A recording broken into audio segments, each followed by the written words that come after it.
Water signs, tignan po natin kung ano yung mensahe para sa'yo ngayong araw. Keep in mind po na ito ay general reading lamang. So, hindi po lahat ay makaka-relate.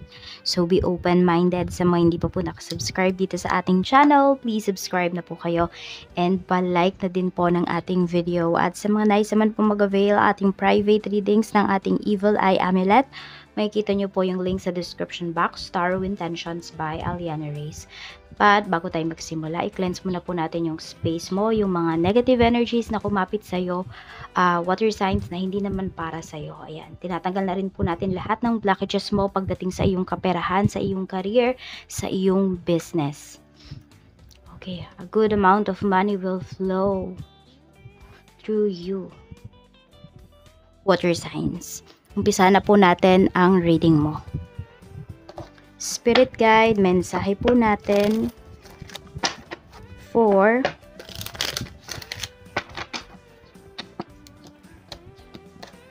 water signs. So we have number 32. So marami sa inyo dito may mga delays po sa life ninyo. Okay?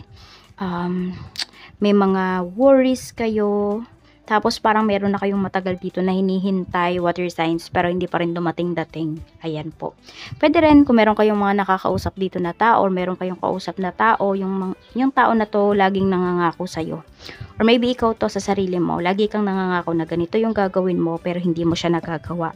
Okay? So, you should have discipline talaga kung ito ay para sa sarili mo. Water signs. Tignan natin pagdating naman sa family. Sa family, we have number 6. And we have number 35. Okay, so pwedeng sa family, madalas may nagkakasakit, water sign. So ang sinasabi lang sa inyo dito ng universe, alagaan po ninyo yung inyong sarili, yung inyong mga health.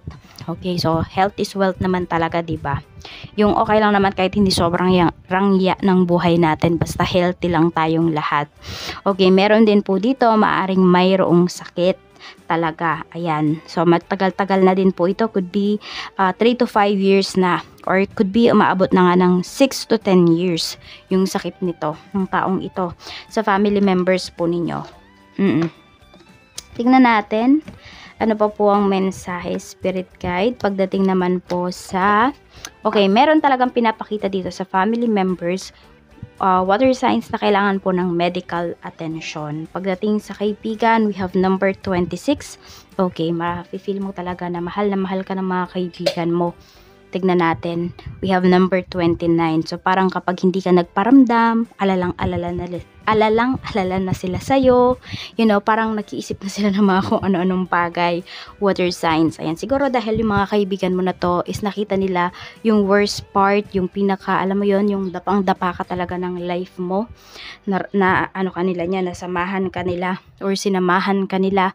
Nakita nila na yung iba sa inyo, pwedeng nagkaroon kayo ng mga suicidal thoughts. Kaya ayan, kapag medyo hindi kayo naka-reply agad sa mga friends ninyo, nag-aalala na kaagad sila sa inyo. Tignan natin kung ano pa yung mensahe pagdating naman po sa inyong love life. Sa love life, we have number 15 and we have number 50. So, kung kayo po ay babae, pwedeng may dalawang tao dito na nagpapasiklaban talaga, no? Nag-e-effort ba para sa inyo? Pwedeng yung isa pass mo, yung isa naman, ito, yung tao na nag-e-effort talaga sa'yo. Nag-e-effort in a sense na kahit hindi siya ganun kayaman, hindi siya ganun mapera, is ginagawa niya lahat para maparamdam niya sa'yo na mahal ka niya. Isa naman dito, pwedeng nagla-love bomb sa'yo. Ayan. Tas ito din naman, pwede rin naman na meron din dito is water signs na sa same-sex marriage po kayo. So, mayroong isa sa inyo, giver, meron namang isa dito, puro actions, meron taker talaga. O, take lang siya ng take. Receive lang siya ng receive. So, mag-iingat kayo. Tingnan nyo rin kung yung tao ba nakadeal ninyo is seryoso ba sa inyo or hindi.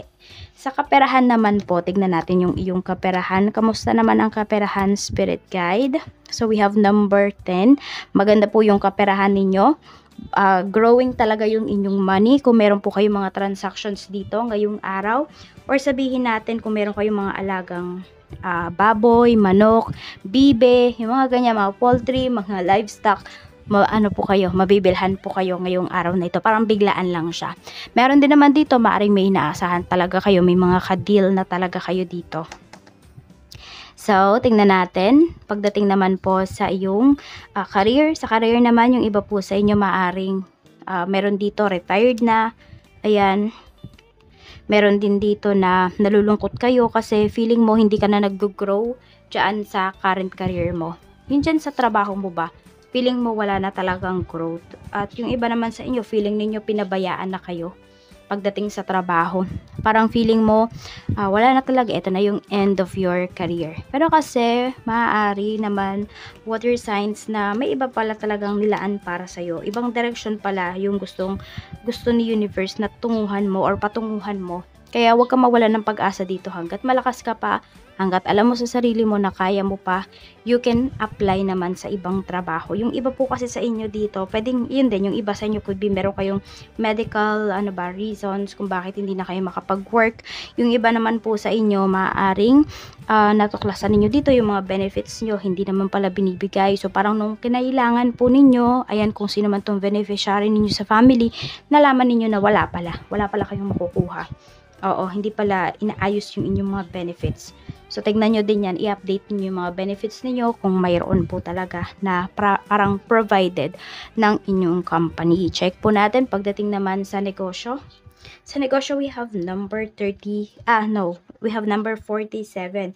So, pwede po na meron dito, magbubukas ng bagong negosyo. Meron din po dito na pwedeng kayong dalawang mag-asawa, yung magka-partner dito sa inyong negosyo. So, which is maganda. Magkakasundo talaga kayo. Ayan, magiging popular po, or popular na nga yung iba sa inyo, yung inyong negosyo. So, tuloy-tuloy nyo lang po yung magandang samahan ninyo ng inyong asawa at mas gaganda rin po yung kita ninyo sa business. Totoo po yan. Kasi match yung energy po ninyo. So, parang pag magkaaway kayo, napapansin mo yung business ninyo, mabagal din yung kita. 'Di ba? Mabagal yung dating ng pera. Pero pag okay kayo, nako, ang bilis ng flow ng money. Ang bilis ng flow ng cash ninyo. Water signs at reminder sa iyo ni universe, ayan, pangalagaan mo daw yung iyong mga pinagkakakitaan, pangalagaan mo yung mga tao na nakakatulong sa iyo, at i-let go mo sa buhay mo or ikat mo sa buhay mo yung mga tao na nabigyan ka na ng lesson. Okay, ibig sabihin, it's either trinidor ka na ng mga tao na yon, or ano pa ba yung ginawa nila sa'yo, sinaktan ka na nila, and you learned your lesson na wag mo na daw pabalikin sa life mo, hindi na daw kasi worth it. So, maging kayo dito, maging maingat kayo, yes, maging maingat, pahalagahan ninyo yung time ninyo, yung efforts ninyo, i-value nyo yung sarili ninyo, yung oras ninyo, at yung perang pinaghihirapan po ninyo. Ito po yung inyong mga lucky numbers. We have number 35, 32, 15, 50, 47, and we have number 18. Maraming salamat po sa walang sawang pagsuporta ninyo dito sa aking channel. Mag-iingat po kayo always and more blessings to come. Bye-bye!